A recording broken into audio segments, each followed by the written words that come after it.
فأما من أوتي كتابه بيمينه فيقول هاؤم اقرءوا كتابيه إني ظننت أني ملاق حسابيه فهو في عيشة راضية. تقال العثار العظام به ويغدو الهوى ككبش ذبيح بذكر الإله. Only once in the entire Quran does Allah talk about the month of Ramadan. And for Muslims all over the world, when we think of Ramadan, the first thing we think about is fasting. The first thought that comes in my head as we think of tomorrow night we're going to pray Taraweeh, that means the day after that is going to be a very long day. And I'm going to be very hungry and thirsty. So we start thinking about food and drink immediately.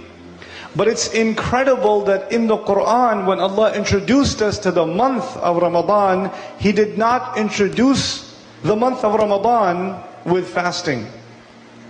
He did not introduce us to this month with Sawm.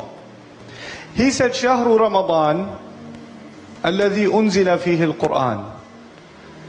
The month of Ramadan is in fact the one in which the Quran was sent down.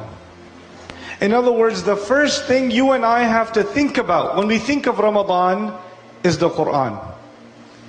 We Muslims, the ones who are knowledgeable and the ones who are not knowledgeable, the ulama and the common people among the Muslims, all of us know that Ramadan is a time to get closer to Allah. All of us know Ramadan is a time to make extra dua. All of us know Ramadan is a time to give up a lot of sins, to make istighfar, to go to the masjid more than usual. A lot of people who normally don't go to the masjid, they start coming to the masjid in the month of Ramadan. So even if you don't know a lot about Islam, you still know that this month you have to do a little extra for Allah. Every Muslim feels this. But it's incredible that in the Quran, Allah Azza wa Jal gave us the key on how to get close to Him in this month. And that key is the Quran itself. It is the book of Allah.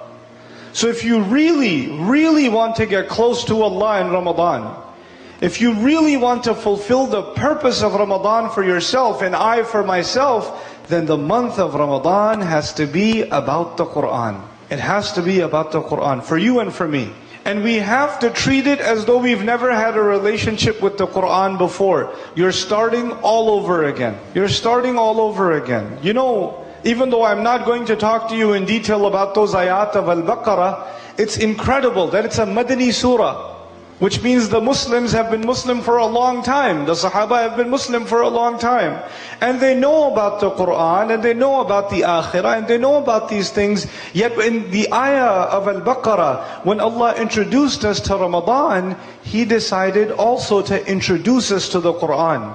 Listen to me again. He did not just introduce us to Ramadan, He also introduced us to the Quran. It is guidance for people. The Quran is guidance for people. You tell me, did the Muslims already know that it is guidance for people? Did we already know that when the ayah came down? We did. We had known then since somebody said Shahada, they knew that the Quran is guidance for humanity. Yet Allah Azza wa Jal in the month of Ramadan, when He introduced us to the Quran, said almost as though you have to start all over again. So you and I have to start reading the Quran and studying the Quran and reflecting and thinking about the Quran in this month like we have never read it before, like it's the first time. يا ليت اليوم تفهمني وتفهم خاطري ورحل تكلم والشجرة مني سيف الهم تراه استل سيف الهم تراه استل